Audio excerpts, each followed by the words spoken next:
Monday, and that so happens to be the day that I like to talk about monsters. Hello, and welcome to Monster Mondays. I am Jeff Arbuckle, co-host of the podcast Film Seizure, that you can catch each Wednesday at filmseizure.com or at a number of podcast providers online. There's only one thing wrong with the Davis baby. It's alive. Yes, that's right. It's time for more Larry Cohen on Monster Mondays. This time we go to 1974 in the film that really kind of established the director as a horror guy. Up to this point, Cohen was mostly known for kind of working in the blaxploitation realm with his 1973 1-2 punch of Black Caesar and Hell Up in Harlem. Cohen got some backing from executives at Warner Brothers to make the film that we're going to talk about this week. Now hold on to that thought for a moment because that's going to come back into the story.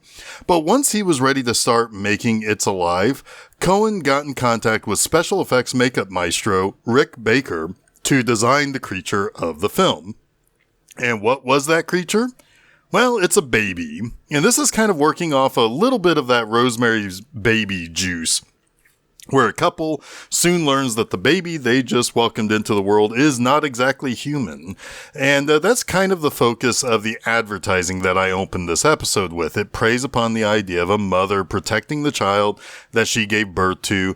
And, to a certain, really kind of this is an inversion of that because the parents in this, they kind of are okay with letting the baby go. And I'll talk a little bit more about that. But there's an inversion of that with the baby really truly being an actual monster.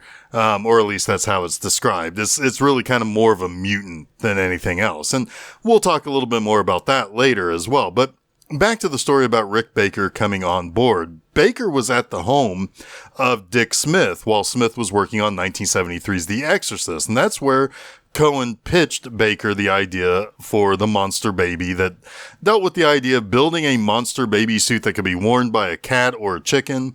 And Cohen then suggested maybe the suit can be worn by 2 chickens. But later, Cohen would change gears and decide to keep the baby from being seen all that much. So Baker then created a dummy baby for actors to react to, and then built a partial bodysuit to be worn by Baker's then girlfriend, as well as a full head mutant baby mask. Now, back to that bit about working with the executives at Warner to get this movie made. Upon the completion of the film in early 1974, Cohen was dismayed to discover that the executives who backed him to get the financing to make the movie in the first place were all replaced by new executives who had little to no interest in the movie itself. And in the spring of 1974, they gave the film a run in Chicago only. Yeah, Warner's new executives dumped the film into Chicago for about a month. Then later in October of that year, it was given another limited release. But the movie did okay at the box office, but Warner was still not all that supportive. Move forward to 1977, 3 years after the film was totally completed, Warner Brothers had another change in leadership with all new executives. And Cohen asked these new execs to review the film, and they agreed to give it a new release in 1977 with new advertising campaigns, and the film would go on to do pretty well. In total, It's Alive made a little over $7 million on a small $500,000 budget. Later, the movie would have 2 sequels, the first in 1978, kind of riding the high of that decent box office of the first in the 1977 theatrical run, and then a third in 1987. Now, a 2009 remake would be made and released, but the less said about that, the better. What we should talk a lot more about is what happened in the original 1974 It's Alive. So in this movie, we have Frank and Lenore Davis. They are expecting their second child. Frank has a pretty decent job as a PR exec, and Lenore is a stay-at-home mom. Chris, their first son, is in 6th grade, and therefore old enough to ask questions about things he's seen in movies, like could his mom die in childbirth like in the old days? But Frank promises that this should be a pretty normal birth and nothing to worry about at all. And Frank and Lenore drop Chris off at a friend's house while they continue on to the hospital. And at the hospital, Lenore keeps saying that this one is different from Chris, and she's struggling to push the baby out, and the labor pains are a little bit more painful this time around. And she tells the OBGYN that something has to be wrong, but he says that it's just a big baby with a large head. And as Frank waits to be told about his wife, one of the doctors stumbles out of the delivery room and collapses to the floor with a clawed face and neck.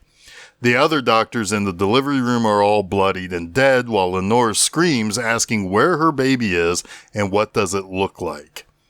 It appears the umbilical cord has also been severed, apparently chewed off, and the baby is nowhere to be found. And in the chaos, Frank is escorted out of the delivery room while he screams about how they stole or killed his baby. Another doctor tells Lenore that he can assure her that the baby is very much alive. Lieutenant Perkins, there to investigate the deaths of the doctors and nurses, discovers that the Davis baby has escaped through a skylight in the delivery room.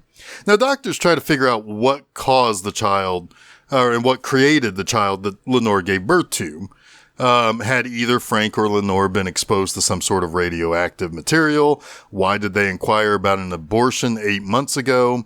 Frank refuses to submit to any testing and also says that they inquired about that abortion, but decided instead to have the child. So it was just a question. It wasn't necessarily anything that they were worried about 8 months prior. The doctor allows for Lenore and Frank to go home in the morning. However, Perkins and the doctor refuse to really classify the child as anything but an animal. Now, Frank gives clearance for them to destroy the child when they find it, even though he says that whatever it is, it's not an animal. It's a human, and that's probably why the doctor is so horrified by it. Now, speaking of horrified, Frank hears the news report on the radio as he drives home, and the report actually names Frank and Lenore as being the parents of the infant responsible for the deaths of 5 at the hospital that night. And in the morning, a woman hears a baby crying and cooing in a bush, and when she approaches it, the baby attacks her and kills her.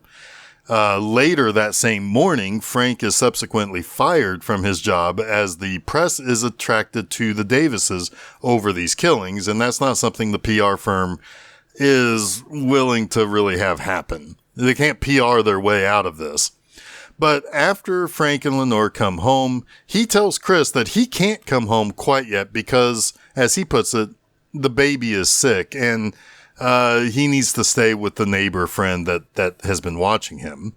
Now, more deaths start to pop up with the same claw and bite marks that indicate that the baby was involved. In fact, a nurse coming to take care of Lenore tries to get information about the baby and what it looks like from Lenore, but it's soon revealed that that nurse is recording the conversation she has with Lenore, I assume at least, to sell that to the papers.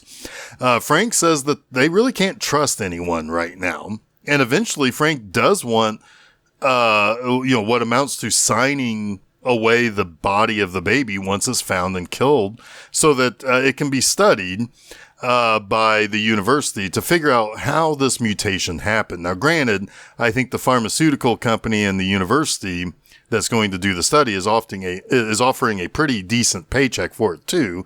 But the ultimate desire of the pharmaceutical company that produces the various medicines that Lenore was taking while she was pregnant is to see the thing destroyed. Now, the police ultimately corners the baby at the school that Chris Davis attends. And that leads to a cop getting killed by a monster baby and other cops trying to blow a baby away with shotguns. Oh, you gotta love cops, right? But anyway, Perkins suggests that maybe the baby went to the school looking for someone, perhaps his brother, Chris, or perhaps he can sense that the father goes to that school quite often for Chris. But back at home, the baby seemingly has gotten into the Davis house and has trashed Chris's room. Lenore is also acting strange, like she's not just been through something pretty terrible with a monster baby and cops trying to kill it with shotguns and what have you. She wants to watch Roadrunner cartoons and make love to Frank. But Frank is specifically preoccupied because he heard something in the house. He thought that Chris snuck his way back home, but then he soon discovers that it was the baby that got into the house, and that he needs to be the one to ultimately put the child down. And Lenore says that the baby could have killed Frank at any point tonight, but didn't, because it knows that Frank's its father. So she kind of plants the idea that, take into consideration that this baby maybe doesn't want to hurt us. But Chris, having snuck back home and from the neighbor watching him, finds the baby in the basement, but Frank warns to stay away from it while he tries to shoot at the infant. And this ends up causing the infant to attack the neighbor who had been watching after Chris and followed him back home when he realized that Chris had snuck out. Frank was able to wound the baby, and Perkins and the police follow the blood trail by the baby's gunshot wound and discovered that it has traveled across the city by way of the sewers and storm drains. That's why it can get from the hospital to the Davis household with very few people seeing the baby. Now, Frank ultimately finds the baby and realizes that the infant is frightened. His paternal instincts start to kick in, and he picks the kid up and bundles it up in his coat to cover up the kid. And he pleads with the police and that fertility doctor that's most interested in obtaining the child for study, to basically don't kill his child. He just wants it to be studied. You can lock it up. He says it's wounded. It's not going to hurt anybody. So lock it up and study it instead. But when the fertility doc orders the police to kill the child, it leaps out of Frank's arms and toward the doctor when the police start to fire. The baby and the doctor both die at the hands of the police. And the grieving parents then are put into the back of crestfallen Perkins, his cruiser, and he gets a call that tells him that another mutant baby has been born in Seattle. Now let's talk about 3 things I like about It's Alive. First, there is something about John Ryan's performance as Frank here, especially early on, that I love. For one, there's a realism, less scripted feel to the way that he talks to the other characters in the movie, like when he's interacting with Chris, when he's interacting with Lenore, as they are excited about bringing their new child into the world. But most specifically, there's a scene in which he's talking to the various other characters that are like the guys in the waiting room while their wives are giving birth. John Ryan is kind of a master of acting business. The way he talks to people and the way that he reacts to how people are telling him things about, like, how there are chemicals made to kill these roaches only to make the roaches harder to kill, or how snails are the biggest pest in Los Angeles, or how there's so much lead in everything people ingest that they're slowly poisoning themselves whenever they put something in their mouths. He just reacts to it not in a way that feels like Larry Cohen actually wrote the scene out, but in a way that anyone who are stuck in a room full of various quirky strangers would react. He makes quips like any guy who is not as worried about the problems of the world as much as he is excited for the birth of his next kid and hoping that everything is okay with his wife. I mean, there's just a natural reaction in all of Ryan's line readings that I find to be a very Larry Cohen thing. Of course, later, Michael Moriarty would fit that same role as the lead in Cohen films, who speak in kind of a realistic, maybe at times slippery terms. But it's a great performance from John Ryan, especially when you move into the later part of the movie after the baby has been born, that he goes from trying to disassociate from the child to then wanting to be the one, or feeling that he needs to be the one who puts the baby down, to then becoming protective of his child. It's a really good performance. Next, I'd like to think that there's something in this movie about social or cultural elements, like, for example, how a baby with any kind of abnormality becomes a burden or something adults become frightened of. Even one parent can view the child as something other than his or her kid when it's not a quote unquote normal baby. There's commentary about the lead in food and water, which was a big thing in the early 70s, or pills that Lenore took over the years that might have led to how the baby turned out. I mean, there's a scene in which a whole gang of cops think that they have found the baby, and they all pull their guns and surround a normal baby just sitting in the yard. And there's no reaction from the cops to say, whoa, we have the wrong kid. No, they just stand there for like 30 seconds with their guns drawn pointed at a small child. That was actually a pretty funny scene. I think if you really stretch the imagination, maybe you can see how a baby born normal or not could suck the life out of the parents and their relationship with each other. I don't know. I mean, it's probably mostly about a monster baby, and that's kind of awesome. I mean, babies are supposed to be cute. So how about we have a monster baby that kills people? Wouldn't that be fun? Yeah, Mr. Cohen, it sure would be fun, and it is fun. Third, I think this movie does a good job of not getting too heavy into showing the baby that much. I like the fuzzy POV vision of the baby. I think that is actually in line with how babies actually see in their early days after being born. You only see brief flashes of the baby as it leaps out and attacks.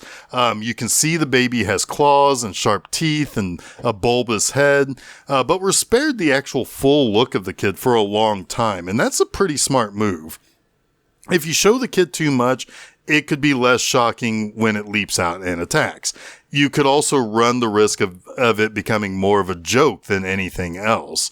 You could also see the imperfections that could make it obviously look like a puppet or a mask or whatever.